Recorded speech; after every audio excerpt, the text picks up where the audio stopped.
Blackburn George, how are you, my friend? Very well, thanks. Welcome to Yes. another version of the Positively Uncensored Arsenal podcast slash video, whatever you want to call it. The two of us get together and ruminate about all things Arsenal. Just for the listeners, remember to like and subscribe. Two old geezers trying to make our way on YouTube. And we give a certain point of view that I think is unique. We try to be very truthful, honest,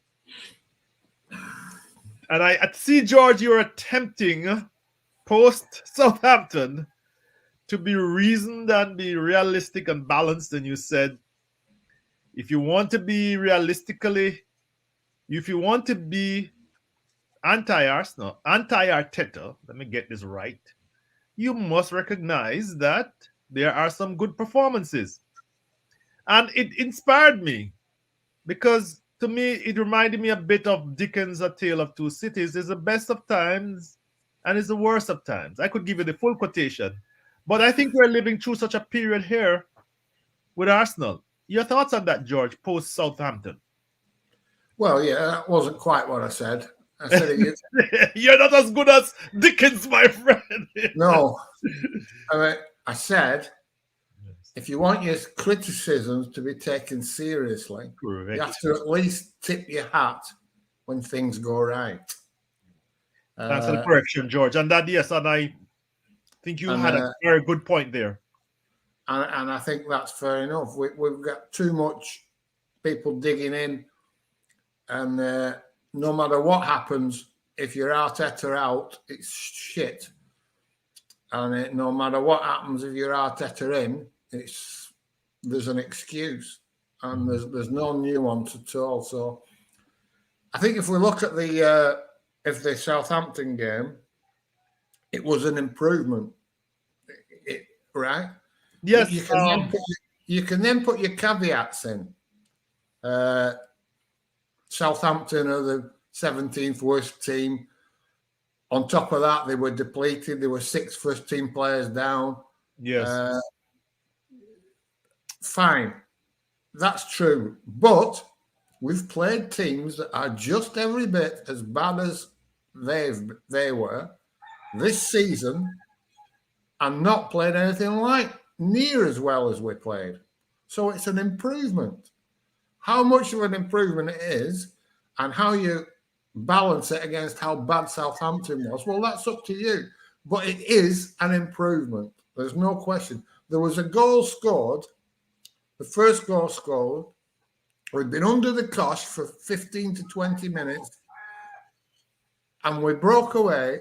And that goal will stand alone as one of the best goals you'll see in any era, the Wenger era, whatever. That goal was magnificent. There were like 16 passes and a nice cutback from Saka. It And was beautiful. It was poetry. But when you look at it closely, we've played out from the back. Credit to them for doing that, sticking by Arteta's principles, which we don't always do, by the way. We very often start lumping it. But we didn't on this occasion, and we got out and scored a goal. But is that the first time we've done it like that in 2 years? It probably is. So is it a one-off? Is it a fluke? Because some of those first-time passes were unexpected. just fizz them across Everyone was accurate and everyone was the right way to bowl. The chances of that being replicated week in, week out by our players is minimal. So you've got to bear that in mind as well. But you can't take away from the fact it was an absolutely beautiful goal. You could see that what Arteta was doing since Everton paid off. They gave a little tidbit for the media saying that he was working on playing out from the back and all of that stuff. And you could see that it worked. It worked on this occasion, yeah. But fucking hell, it was... it could have been 2-0 down. Yes. at that point, because until that point, it hadn't worked. Right. But we And got away with it, right? mhm. Now, that doesn't mean that all of a sudden we've fixed it. What if we had been 2-0 down? I know it's speculating, well, why, but we weren't 2-0 down. No, we weren't 2-0 down. But we could have been playing that way. So, because it's Well, worked once doesn't mean that we've fixed it. It just means that on that one occasion, everything clicked into place. Every pass was the right direction at the right weight, and every player made the right choice. That ain't going to happen regularly. We can't rely on that happening regularly, but it's a step in the right direction. That's all you can say. And you can't ignore that we tried to do that. They tried it and it worked. You've got to give credit for that, haven't you? right. I mean, if you look at it, George, I put it in perspective. We barely edged Burnley 1-0. We barely burned Norwich 1-0. And we're under the cosh. And we took Southampton apart, well, relatively, at least in the last 70 minutes of the game. And as you say, we could have been easily been down. Ramsdale made a very good save or two before that. But even, and the proof of the pudding, I also want to get at, was that our crowd in the stadium were restless. I could hear that, on the verge of booing until the first goal. That is a proof of the pudding. And in addition, not all the people who had tickets came to the game. They had a lot of empty seats. Right behind Arteta was where the camera panned for a couple of times. Was not teeming with people at all. No, but you got to take some mitigation into that. We just got a big COVID scare come here, and maybe a lot of people stayed away worrying about going to football matches with no masks and COVID. You can't say that they were all not there because the football's bad. Okay. Balance, George, as you say, balance, correct? So that there's a reasonable argument for that. And it was Southampton. It's not exactly a must see game. A must see game, no. So I don't know, but there were a lot of empty seats. But why, we don't know exactly. We can speculate, but it is only speculation. But there were I'd more rather concentrate on the fact that it was an improvement. Mm-hmm. It was an improvement. We played quite well in parts, which is something that you've not been able to say very much this season. So that alone is an improvement. What about goal number 2, George? I mean, we scored 2 goals in the first half. I thought that was I can't remember it now. That's the one by Odegaard. I think it was a little fortuitous. He first tried to get you. Oh, yeah. More than a little fortuitous. There were missed kicks, deflections. Yes. Sorts going on. The last deflection was off the back of a Saints player, and then he got then the Odegaard. But it was a nice header. And he's gotten 3 goals. And if you notice, my last 2 graphics for my last 2 broadcasts had him on there as our main player. I think he has improved, scoring goals, but he's playing in the number 10 position. He's improved. Yeah, but I've always thought he was a decent player. Mm-hmm. Cookies off now. Cookies competing with your cockerel. Yes, damn, they went off for attention. Yeah, he went off. Anyway, George, and goal number 3, Gabriel finally got his goal. The first one was waved off. Yeah. And it was always a threat. And I think in the whole scheme of things, it was a deserved 3-0 victory. We were 3 goals better than them. It was good. It was enjoyable. I enjoyed watching the game. There were some hairy moments. We got hit on the counter. We were open at times. Mm-hmm. But, I don't mind that type of football. I like watching it. Yeah. So I'd rather that than go 1-0 up and then put the barricades up like we've done recently. I'd rather keep going and attacking and risk being hit on the counter. Mm-hmm. So, yeah, I enjoyed it. It was a good game. No complaints about it at all. But it wasn't that good. You know, we've been that starved of good play that any little morsel wets our taste. Yeah.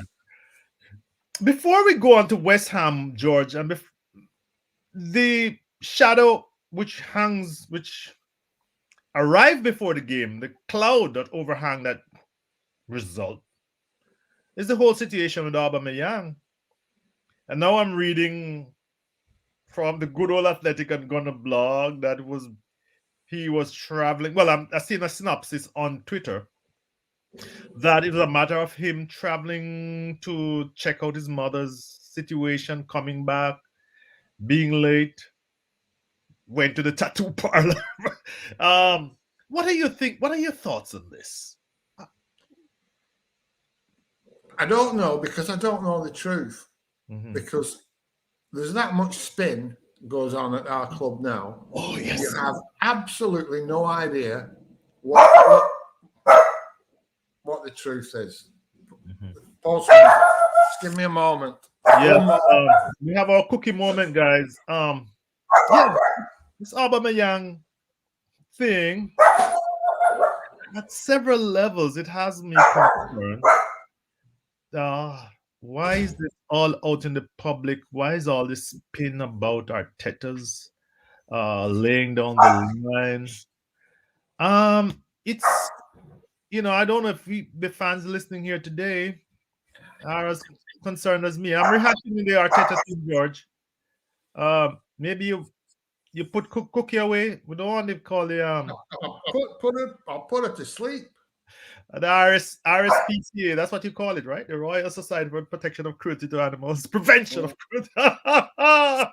It's the postman coming, that's what it is. Okay. So, George, yes, there's a lot of spin. And you want to go and take care of that? You want to take care of that? Yeah. It's very funny, people, that, and I want to put this in perspective, that this all happened right after him missing that goal and the criticism of Aubameyang. And I don't know. I've gotten to be very leery of the PR and the whole 9 yards at Arsenal. George, I'm trying to put this in perspective while you're taking care of Cookie. That there's a lot of PR and, you know, the criticism of Aubameyang over the weeks. But your thoughts? Yeah, my point is that I don't really want to comment on it because I don't know the facts. Mm-hmm. And you're not going to get the facts. You're going to get spin and PR from one side or another. Yes. You know, not necessarily all Arsenal being at it. There'll be spin from the other camp as well. Yes. But there's clearly a problem with him. But there was a problem with him before he came. I mean, he's always had a bit of a disciplinary issue, hasn't he? Yeah. So the fact is, we gave him a bumper contract. What? Something like 350 or 300 a week? Yeah. At 31 years of age or whatever it is. And there should have been red flags waving, but there wasn't. It wasn't like the Ozil situation for me. Ozil was younger than that, mm-hmm. better than him, mm-hmm. and the way reliant on speed to the same extent that Aubameyang is. But I just worry that, you know, he's gone from a hero, from people saying, oh, we must do everything we can to keep him. Mm-hmm. All of a sudden, we must do everything we can to get him off the books. So somebody fucked up. Right? Somebody fucked up, whichever way you look at it. So Arteta was coming on saying how desperate he was to sign him, how important he was to the club. Well, we've signed him. Show us that we did the right thing. And if you can't, hold your hand up and say we fucked that up. But they're not going to do that. They're going to blame Aubameyang instead. Yes. What are we going to blame him for? Being 32, 33 years old? Did they not know he was going to be? How many years does he have left, George? 2 years, I think. Yeah, something like And you that. can't move him. How are you going to move him at 300? You know, as I said ages ago, he's gone from a £60 million player to not being able to give him away. It's a salary. It's a salary because I mean he could go to Italy where it's a little slower and score a lot of goals. He could. He could go to Newcastle. Yeah, exactly. Yeah, but who's going? Why would he move when he's got that contract? I don't buy into this either. Saying it's the player should accept that they should move on and take a reduction in wages. No, they should move on after the contract, because you agreed that contract. You gave him that contract. You wanted him to sign that contract, and he signed it. Right. So don't blame him for not leaving because you fucked up. How ridiculous is that? Well, the Spinmeisters it's been on both sides, but we fucked up. Ozil. It appears we fucked up, yeah. People are saying now though that he was never right for Arteta's system. Okay, well, accept that. Your argument's good. Why did we sign him then? Why did Arteta sign him? Why was he desperate to sign him? Why did he come out and say he was desperate to sign him? If he's not fit, if he doesn't suit the system Arteta wants to play, you can't have it both ways. But he was the hero of Arteta's system in 1890. Yeah, the running for the FA Cup final. I mean, he was essential. He won it for us. Yes, and they're hanging on to that trophy, by the way. So you can't have it both ways. No, but they want to, and you can have it both ways if people are prepared to ignore reality. And a lot of our fans are not only prepared to accept a lack of reality, they live in an unrealistic world, an alternate world. Because now you're talking about, we need two strikers. God, Lacazette is running down. Yeah, we probably do. That's true, George. But Dominic Calvert-Lewin, our up and coming strikers going to come to Arsenal. Well, can we afford him? How much is he going to cost? 60 million, 70 million for Dominic Calvert-Lewin, not for Thierry Henry, not for fucking Aubameyang, for Dominic Calvert-Lewin. A decent player.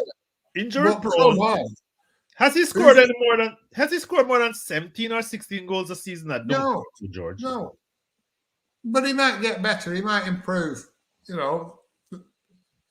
He fits the age profile. That's you have to say. But there's no guarantee that Jesus.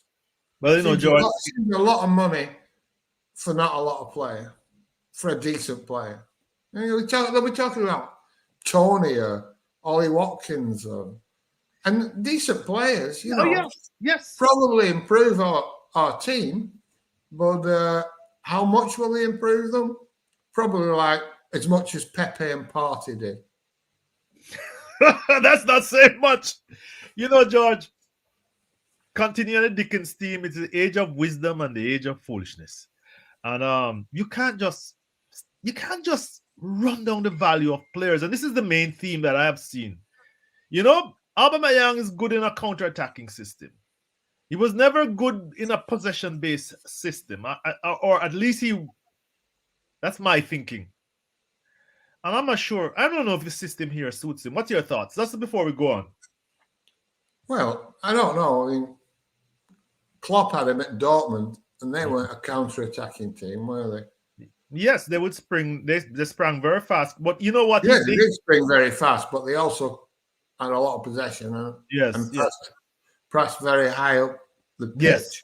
Mm-hmm. So I don't know that he's not entirely not suited to a system. He's a top player, and he should fit the system somehow. But I don't know. Obviously, they don't. He's out of favour, isn't he? And Yes, the and they are. point is, people want to blame him now, Yes, and that is just like they wanted to blame Ozil. I yeah, mean, he's the scapegoat now yeah, for, it's for a madness. team that does not create a lot of chances. I mean, we created a few on Saturday, He but was an before that, absolute hero, though, wasn't he? Two yeah, years ago, he was an absolute fucking hero. So what's gone wrong? and made captain right after the Xhaka incident. Yeah, well, that's a joke, isn't it? George, so my opinion, we're coming up to West Ham, and I'm tempted to say that I'm tempted. It's not a fair statement. I'm tempted to say that we appear to be flat track bullies. We can knock off the Southamptons of this world, Newcastle. But West Ham is a different kettle of fish. They are attempting to get in the top four. The thing that strikes me is that Arteta and Moisey got the job at the same time.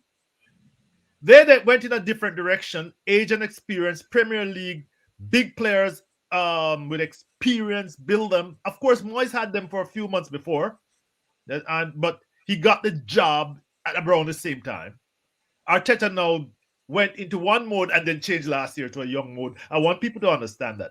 But we went the mode of a young coach and lately a young team. And they seem to have improved a lot more than us. So what are your thoughts about this Wednesday's game? Well, there is an argument to say that you would expect that if you buy experienced players at the peak of the powers, you will get an immediate improvement. It's just a case of, can you see that this West Ham team going? This is them at the best. Yes, I agree with right? you. Mm-hmm. Right, the potential for growth is very limited. Arsenal's potential for growth is huge, really, given the age profile of the players. Mm-hmm. So there's an argument to say that although Moyes is doing better now, we don't know what's going to happen in a year, 2 years' time. And we can't just look at it narrowly and say, because I don't want to be hypocritical, because I've always said that I'm happy that we're buying young players, talented players that can develop. Mm-hmm. That's what Liverpool did, basically. And that's what we look like we're doing. Well, Of Liverpool course made it. it's a risk. Sorry, Liverpool foundation was Henderson, Trent Alexander-Arnold, and the other boy on the left-hand side. Those are the three. If you think about it, 3 young people, and then they started bringing. Well, Henderson wasn't young, was he? Well, youngish. Henderson had been there for years. Youngish. But you know what I mean. Those 3 were the youngsters. He's 31 now. But I know. But what I'm saying is, you can't hold Liverpool up as a model and say that's what we should have been doing, because we can't compete with City, United, and Chelsea. We should do it another way, like the way Liverpool have done it. Yeah. Right? Mm-hmm. You can't say that, and then when we try and do it, be critical. We know we can't compete with City, Chelsea, and United and buy the ready, finished article. That should be a given. It's not for all our fans, but it should be. Mm-hmm. So when we do it another way, you cannot criticize it until it's not worked. It's not going to give you immediate success. It never is. It's a process, right? Now, whether that process works or is working, it's not worked until now, because we've got worse, right? Correct. We're not creating it. You can't say it's. Even if Arteta leaves tomorrow, let's say he goes, a new guy comes in and he has the potential in this team to build a good team because of the age profile. Mm-hmm. So you can't criticize the club for doing it that way. You can possibly criticise Arteta for his use of that talent, for his use, for the way he's developing it, possibly. But you can't criticise the club because, for me, it's the only way forward for us. We can afford to pay more for young talent than other clubs, but we can't afford to buy top talent. This is the. You understand what I'm saying? Yes, but the downside of that, George, is that results are going to take a while. You're going to be out. You're going to be out of Europe. Yes. And that is what is the immediate goal of the club, because financially you spend. But it can't be, Shotta. It can't be. What I'm saying, if the immediate goal is to get back into Europe, the only way to do that is to buy experience, like David Moyes did. Uh-huh. But that means your team, you're investing and you're in second, third-rate players at the best, and you're not going to go to the next stage. At least we have the opportunity with these players, be it with Arteta, the next manager, or the manager after that. At least we have the opportunity to develop these players into a good team that can possibly compete, because it's the only option. It's the only option. Okay, no, I'm gonna defer with you there, George. Good. I'm gonna defer with you there in that you could have youth sprinkled with experience. You could, but we decided to chuck out the entire experience and to go entirely youth, and that is. Yeah, that was daft. That's daft. Madness. We probably went too far. Of course, you could have kept Ozil and Monreal, players like that. But even they at this stage would be reaching the sell-by date if we hadn't let them go. So maybe if we had to cut the cords, we should have cut the cords when we did. Yes. I still think, obviously, I think Mesut Ozil leaving was a huge mistake, and not playing him when we had him was even bigger of a mistake. However, I just don't want to be criticising the club for going down a direction that I think is the only option we realistically have of getting a team that can compete at the top end of the Premier League eventually. It might never happen, but it certainly will never happen if we buy second-rate players at the peak, because they ain't competing with top-rate players at their peak. The problem here, though, George, for the benefit of the audience, and George, not many people like to dig beneath the surface. They look at you and you're walking, as my little metaphor. You look ruddy and healthy, and that's it. We're what? Fifth or sixth in the table? Or seventh? I didn't look it up. But they don't care. The problem is that the key performance indicators, according to Scott Willis, and people choose these stats when they want, but our attacking is down and our defending is down. Shard Guna did a little piece recently. I saw it on Twitter. We're 4 points down on last year. 4 points down at this stage. I know. And maybe this is the price of youth. It is. But that is a concern as to where we're going. And you see what the point I'm making? I do get your point. And I agree with you. We're lucky to be where we are. We've performed poorly most games, most of the time in most games, most of the season. However, I'm just not prepared to say that means that we can't, with these players, build a good team. Whether Arteta's up to the job or not is irrelevant. That's the question. For me, first things first. The overall direction of the club is paramount. George, I can plan.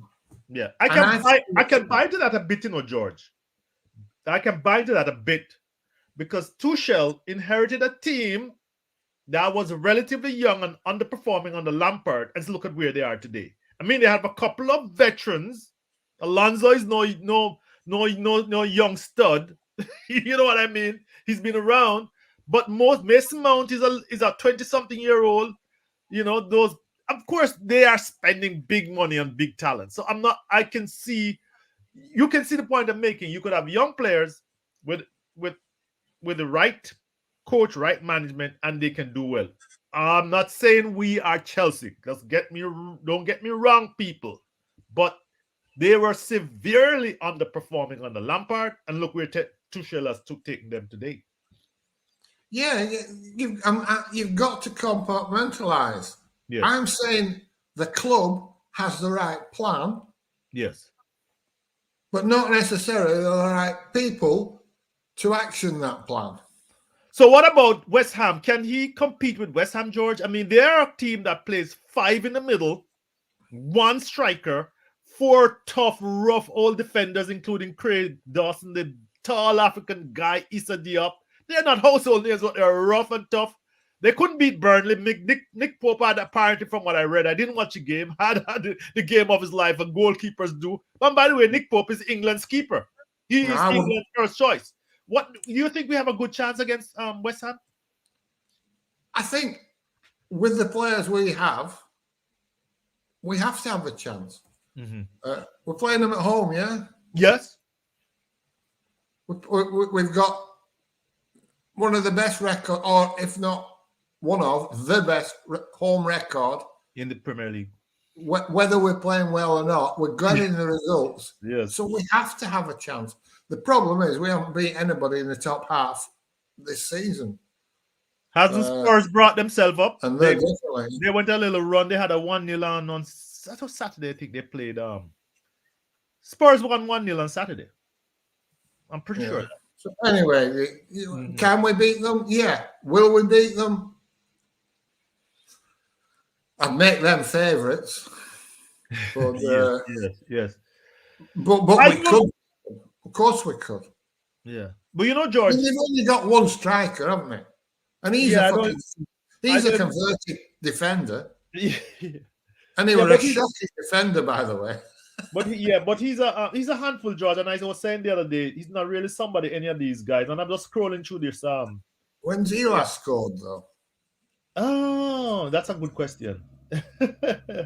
But anyway, they get goals from midfield, George, and where they beat you up is in midfield. That's where they hammer you, they press you. That's where they have these big guys: Declan Rice, Ben Rama, Soucek, Jared Brown. They're just all rough players. When I was a kid, you know, when you come out a game with those kind of guys, you're bruised. Of course, they look very hard. We'll have to see how we set up against them. I don't expect a change, George. I'm sorry to interrupt you here, but I don't. It's too close to the last game to expect a change.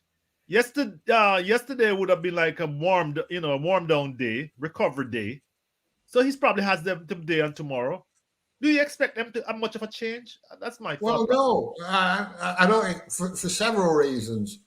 Primarily that it worked last time he tried it.